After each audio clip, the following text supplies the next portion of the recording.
Dying to know which fizzy drinks you loved as a kid are no longer available? Somewhere along the line, those 20 sodas stopped popping up at local stores. Let's find out why. Crystal Pepsi was an incredibly popular and fresh take on the already iconic drink introduced in 1992. It looked different and very refreshing. Partially due to its new formula, which made it look like a much clearer version of the original, Crystal Pepsi was made and advertised to look less like the original Pepsi soda and more like a healthier and less sugary alternative. People did initially like how it shook up the cola flavors they were used to, and it lasted on that hype for a good year. Still, more and more people thought that this was just missing the essential Pepsi element. When you go into a store and see that logo, a certain flavor pops up in your head. Whatever Crystal had was definitely not that, and so unfortunately, it was discontinued in 1993 because people wanted their OG Pepsi back. Lots of them started to find it boring and bland, so it had no market potential. Pepsi has a decent rival in Coca-Cola, which also faced a significant setback similar to Pepsi's 1992 hiccup with the launch of New Coke. Coming around much earlier in 1985 than its counterpart Crystal, it was intended to be an amped-up version of the already dominant Coke. Bigwigs up in the company must not have thought of how people would react, because it was not at all positive. People thought this was a cheap attempt at imitating Pepsi's sweeter taste, and it did not enjoy any of the success of Pepsi, despite being a pretty long-running product. New Coke got old pretty fast, and while it stayed until 2001, the company decided that the diminishing returns were not worth it anymore.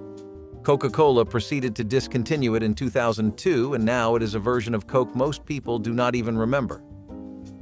Moving on from the usual Pepsi-Coke debate, Hires root beer is something teenagers around the country might be familiar with if you have ever had it. Remember picking up one of these at the grocery store and lying about it being for your dad? Does not help that they tasted pretty great too, like a root beer vanilla float, as some references say. Hires was popular with a lot more people than just kids because it was simply just a good soft drink. Ticking every box off of the list, whether that was going down smooth or tasting good, while having a great finish, Hires temporarily hit gold with this one. While good for the company that they would get lucky many more times, it was bad for the customers when they decided to discontinue it to focus on their rising star, the A&W brand. Next up is OK Soda, which despite the best efforts of the company to market and promote it as a more citrusy Coca-Cola tasting soft drink, just could not cut it. When this first hit the shelves, yeah, people went to try it and bought cans while they were just hanging around. Slowly, the opinion that started to form as it became something everyone talked about was that, while having more of its own vibe than New Coke, it did not work. Lots of the Gen X crowd were thinking this just felt like an off mix of orange soda and a Coke. People move on from soft drinks much faster than they do from trendy food, so it really gets hard to make one that sticks. Despite its best efforts, this soda did not get the okay and faded away from shelves. As you can imagine, the more popular players in the scene and their influence will be felt heavily throughout this list, and Surge is one of those examples. Maybe by now you can tell that Pepsi and Coca-Cola had an ongoing rivalry in an attempt to find the next best soda. One they could sell to Americans of all ages, sex, color, ethnicity, and any other descriptor for people. Basically, they wanted the next jackpot, and Pepsi hit that with Mountain Dew.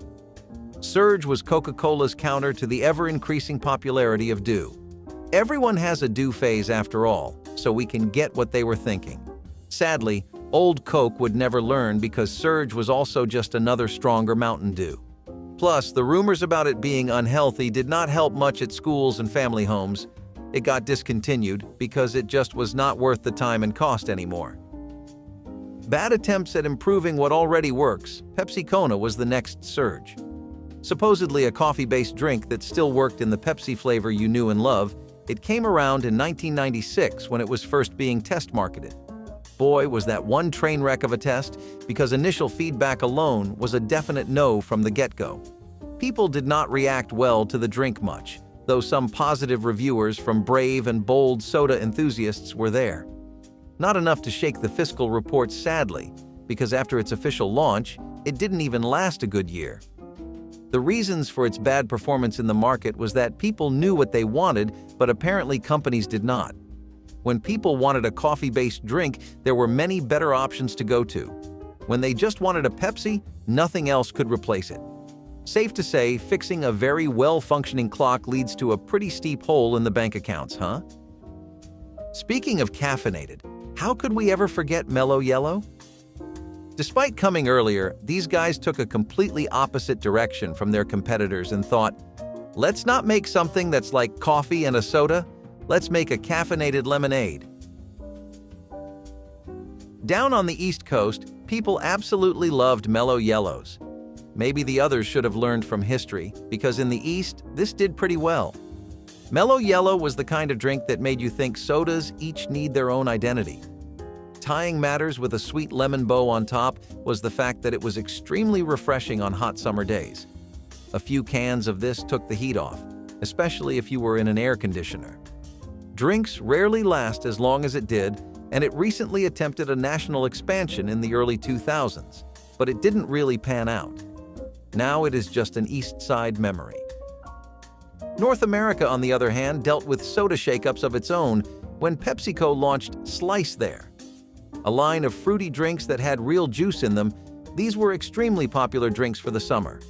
No surprise, since that is how they were marketed as like everywhere. And yet again, this is Pepsi clapping back from Coke coming up with Sprite. Seriously, is the entire industry just these two at this point? Lemon Lime Slice was the original, and it came to red carpets and trophies from everyone. People adored the mango juice flavor that was actually a bit new for Americans at the time. Tropical cuisine and flavors had not quite made their mark on most folks just yet. Of course, mango juices were popular in stores and still a thing, but there was no top dog. Slice had a pretty respectable place in the market, but eventually it was discontinued recently and replaced by a new drink called Starry. Still, that's a pretty lengthy journey for a soft drink, isn't it? 7-Up Gold, on the other hand, came around in 1988 in several places in the States, so you might be a bit familiar. Maybe you have seen it around on shelves and such during grocery trips. Either way, it could not live up to CEO expectations or its "never had it, never will" slogan, which honestly a lot of us found corny. Poor sales came in one report after the other for Gold, which was looking pretty dull to most people's eyes as they passed it by on shelves. When will these companies learn that once you find a flavor that works globally, you stick to it and just it? We have not gone over one successful case besides Slice. Brown-colored and not at all appealing in taste or packaging, it was taken off shelves quickly after it was released. Hubba Bubba Soda was one that tried to step away from the pre-established molds of caffeine, caramel, citrus, and all the other popular flavors people want to see in sodas. Hubba Bubba tried to pave a new path that worked with another product, the Hubba Bubble Gum. You can probably see where this is going. The gum was so popular that when companies considered expanding the product line, the enthusiastic response from the public was, why not? It came onto the scene and received mixed reviews. Casual soda drinkers had a mostly forgettable first impression, while soda enthusiasts were impressed, yet overall, it did not work well. More flavors tried to come out like blue raspberry and strawberry, but Hubba Bubba Soda would go bubba-bye sooner or later, although it was a fan favorite for many 13-year-olds in the Upper East Sides. Pepsi at this point still did not want to let go of its dreams of having a caffeine drink in the Hall of Soda fame, and so came Pepsi AM. Marketed and introduced as an energy drink to give you that kick you need in the morning to get out of bed, this actually packed a punch too. Well, for some people at least, because mostly it just had 25% extra caffeine, but, coffee tolerances are not something Americans are known for. Funnily enough, people also started seeing this as a gateway into caffeine addictions. First, it would be the Pepsi AM binging, then the Red Bull, and then the black coffee every day. Tragically, Pepsi AM was not the bright sunrise the company hoped for, but rather a dull, dark failure that simply did not sell.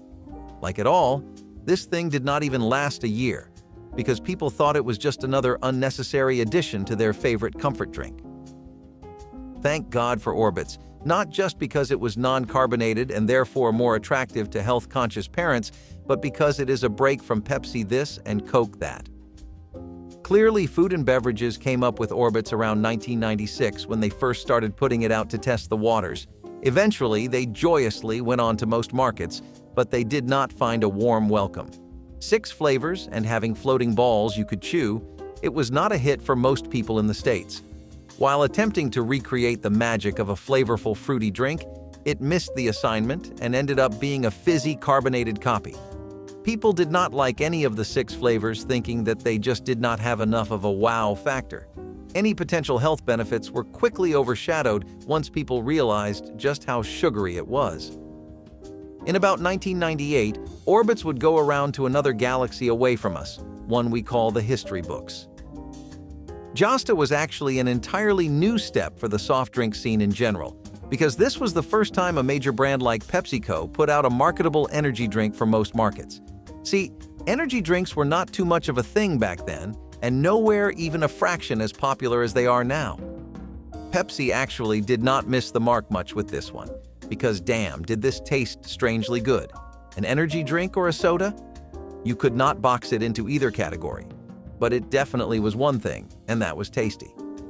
PepsiCo, despite its success, would strangely discontinue the drink. Shelves started clearing it out and you would see less and less. Fans of the drink even had their own campaign to save it with a website, though to no avail. Really a memory of the past now. Lifesavers soda was another step in the fruity soda direction that America was curious flirting with, but not really committing to. Despite its initial market debut, which showed a lot of promotion for the soda, after all, it had 5 flavors to come out with. Maybe from a major name that would make sense, but alas, this would not become one of those. Feedback for the Lifesavers soda was not really very reaffirming if you were on the board of directors. People did not like pineapple sodas too much, after barely warming up to citrus ones. The lime and orange flavors also could not beat out other contenders. One thing in common a lot of sodas on this list have is that they seem to only last a good year, and Lifesavers was no different. In the end, it seems it couldn't sell enough soda to save its own life. Enough about gloomy financial pitfalls. Let's talk about something to lighten the mood, like a Tahiti Treat. A retro classic, this was one really versatile soda, because it could work as a drink for your kids, for a hangout, at universities and high schools, and for adults. If you still remember using this as a mixer for vodka, which actually worked out way better than you would think. People would make their own cocktails and martinis out of this for a drinking night. Home parties would definitely have a few shots or rounds of this being passed around. Tahiti Treats experienced a sudden cold shoulder as America slowly started preferring other drinks for their typical ongoings. Fruity flavors went back out of style for a while, and this slowly started fading off of shelves. Nowadays, it is almost impossible to find. See, Coca-Cola likes to go through phases, and from those phases, we have had things both good and bad, though we are not too sure which one Tab Clear falls to. During its movement of clear cola in the 1990s, it made the company seem a bit hypocritical, because while it marketed itself as a healthier and clearer drink, it did contain cola and caffeine. If you still remember Crystal Pepsi, this was supposed to be Coca-Cola's response to them. Wanting to move in on the diet soft drink market and culture that was popping up all over America, the heads up at Coca-Cola were pretty confident. Sadly, they did not anticipate how poorly it would do because people thought it was like a boneless version of Coke. And that is, on top of not really having the go green agenda it appropriated for this product. Eventually, it was pulled from shelves around 1994, and now it is hard to find anyone who remembers this. Fanta Red Cream Soda actually had a lot earlier and a lot better of a stay in the market than its competitors like the ones we have gone over so far on the list. Coming around first in 1964 with a stylish new packaging, this was actually later on compared to Lifesavers. People thought the taste of it seemed similar to the grape flavor, but an improvement in every way possible. Fanta Red was actually one of the most well-received flavors that the company ever produced, and it had many fans in the street. People who thought the original Fanta was just a bit too sweet or orangey for them had all their woes gone with a sip of this one. Flavorful, cheap, and cold to the bone. What else could you want from a reliable soda? Ah, the evanescent spark of Pepsi Holiday Spice, like a fleeting star on a cold winter's night. Introduced as a seasonal treat in 2004 and making a brief encore in 2006, this cinnamon and ginger-flavored concoction turned heads and tingled taste buds. As ephemeral as Santa's visit, it was sold for only 8 weeks during the festive season, giving fans a reason to rush to the stores each year it appeared. Interestingly, Pepsi wasn't alone in experimenting with spiced colas. Coca-Cola also tried similar flavors in different markets, showing a common industry push for unique seasonal products. The soda combined the familiar Pepsi taste with a festive blend of holiday spices, offering a warming sensation perfect for the Yuletide chill. Like Cola was an attempt at a low-caffeine drink from 7-Up, which claimed it only had around 1% of the stuff mixed in. First dropping in around 1982, the 7-Up companies like Cola would last around 11 years in the market. But during its time, it was not a badly executed idea. Many companies had tried their take on caffeine soda drinks that worked well, but many failed. To end this list with one that worked well is almost kind of poetic, but it did more than work. Cola received mostly positive reception from everyone. The more lemon-lime flavor, while still being less sugary and diet-friendly, was something folk were into. Eventually, that gave 7-Up the idea for what we know now to be Diet 7-Up. A little sad that they chose to go down that route, because the Diet 7-Up of today just does not compare to a light cola back then, especially the glass bottle ones, as they were just fizzier and tasted better. Lastly, Snapple Clear Root Beer was the less sugar and no sodium or caffeine version of modern-day root beer. While these attributes made the drink desirable because everyone felt less guilty consuming the sugar-free contents of the bottle, this was not the main attraction. Much like the name suggests, Snapple Clear Root Beer was completely crystal clear. Advertised as the first ever clear root beer to ever grace supermarkets, this unnaturally colored soft drink rose in ranks against several root beers available in markets. Creating a completely clear drink seemed like a huge feat back in the day, so it is no surprise that the soda was a hit. As time went by, the public lost their interest in Snapple's version of root beer as popular brands like A and W's and Bark emerged. This led to Snapple going back to making tea and juices like they used to and ended up discontinuing their root beer line. Did this list pop open a can of memories you forgot you had? If it did, please like the video and subscribe to our channel for more.